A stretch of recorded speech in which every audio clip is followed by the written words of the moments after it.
Pirates coming up. How are you seeing that game? Yeah, it's a game we always look forward to. It's a team that we've had relatively good levels of success against over the years, but also a very, very tough team.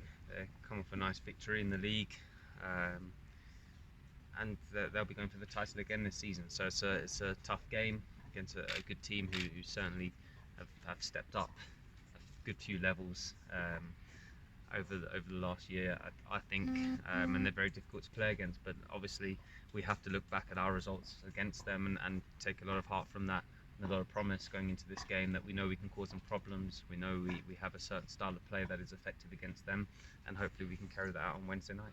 You just lost in the Champions League. Does that make it any easier for you guys to plot against them? Just gives us a few more videos to watch. But we know the way they play. I don't think them playing another game is really going to change anything. They have such a big squad, and it's so early on in the season that it's not. Don't think it's going to have a massive impact.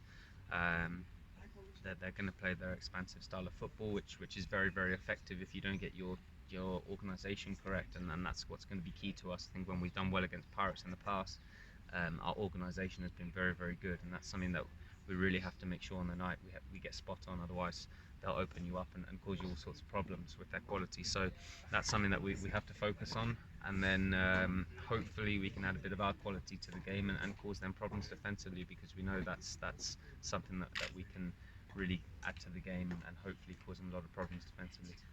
And Dean, I asked Bongani about the tight fixture of which you guys are having, starting with Sundowns, now Pirates. The next one is Kaizer Chiefs. What are your thoughts on that one? My thoughts are, it's a league season. We've got to play all these teams anyway. So if they come all at once, great. It's a challenge. It's tough, but we've got to play them anyway. So if we're playing them now, if we're playing them spread out, it doesn't really make a difference. We've got to play all these teams twice. Just so happens that they all fall together for us. So it's a very, very tough start. But it's one that we have to get up and running. We can't sit back and wait till these teams are out of the way. We want to get up and running, and hopefully we can get points on the board on Wednesday night. But surely, just to follow up on this question, it makes life a lot easier when it's deep and then it's a rundown. Unfortunately, we don't. The fixture list comes out and we have to deal with it. We can't complain because we've been drawn against the big teams in the first few games. We have to get stuck in. So unfortunately, we lost our first game. So now we don't want to fall too far behind. We've got to pick up points, and we've got to do that on Wednesday night. So despite our tough fixture list, we look at it as an opportunity to take points off the big teams, and really maybe put a marker out there to say that we can be up there this season. That's the challenge for us. We want to show that we can compete against the so-called favourites for the league, and it's a real challenge to see where we are as a squad as well, to play the big team so early on.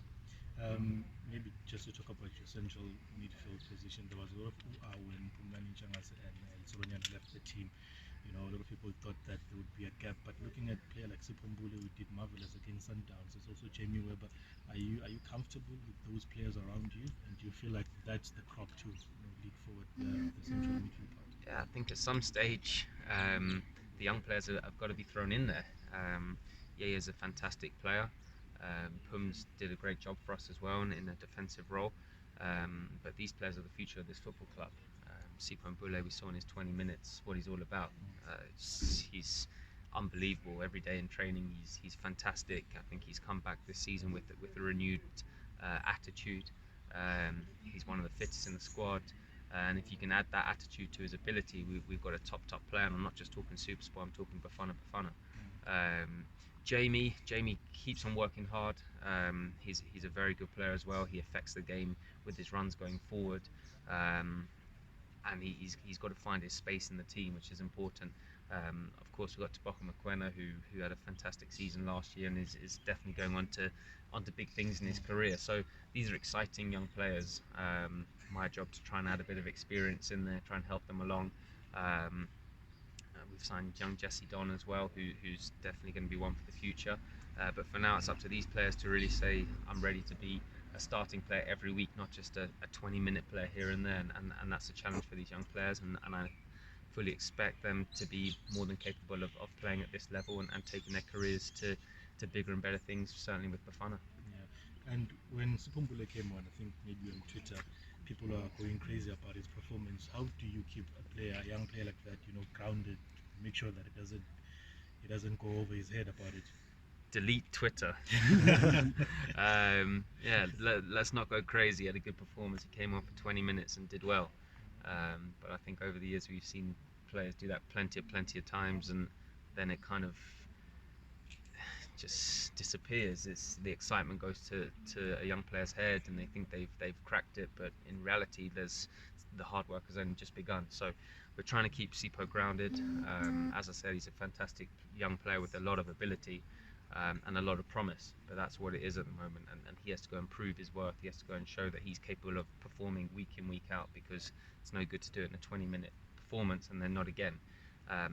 We all have full faith in him. We know he can be a top player, and that is a glimpse of what he can do. Now the challenge for him is, can he do it on a consistent basis? And I'm not saying be a 10 out of 10 every week, but we can't have and this isn't just Sipo, it's a challenge for all our young players to not be a 9 out of 10 and then a 5 out of 10. It's to find that middle ground where you're being effective and consistent at the same time, and that's certainly the challenge, and we've got to keep players like Sipo wanting more. That's really important. And maybe just to Dean, just to deviate a bit, obviously you're a senior national team player, so how did you make of the news that Stuart Baxter has resigned from his post? I'm very disappointed, to be honest. It's a coach that I've worked with for a long time. He's a fantastic coach and a fantastic person who gave absolutely everything for his players. I was disappointed to see the way things were perceived over here. And unfortunately, that is a role of a coach. You are going to be criticised, and rightly or wrongly, that's what happened to the coach. For me, I thought continuity would be key to progression with Bafana.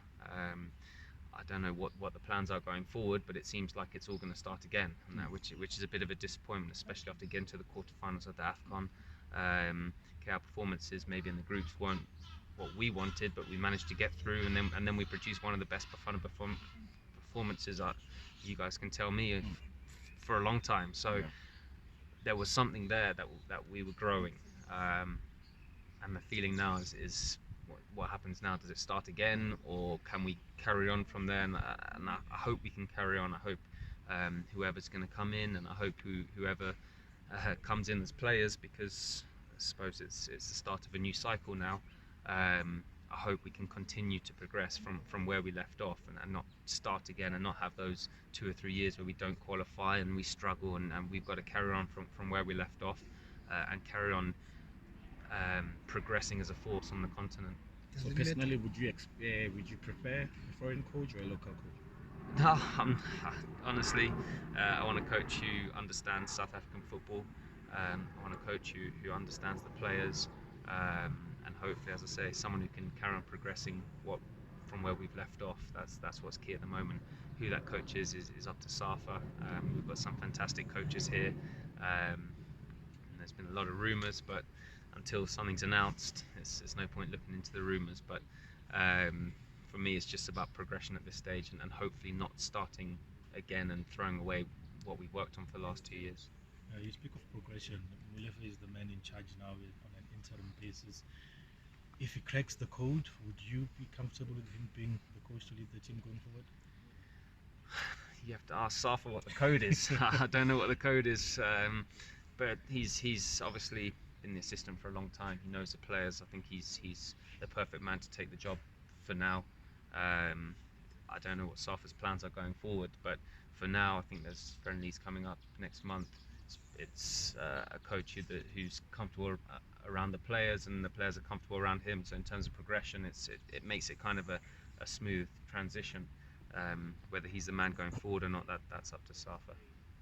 And then after Stuart Baxter's resignation, did you talk to him, or if you did talk to him, can you please share with us the conversation, how it went? I've spoken to him, and I wished him well, and he wished me well.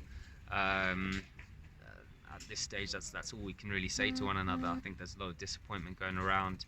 I think maybe he's discussed some of the circumstances that he was put under, and just wished each other well. That was it for now. I think over time we'll have a chat, because we were close as a player and a coach, obviously working here and working at Bafana, so we have a relationship over a number of years. So it's disappointing to see that end, but as I said, we just wish each other well and all the best in the future.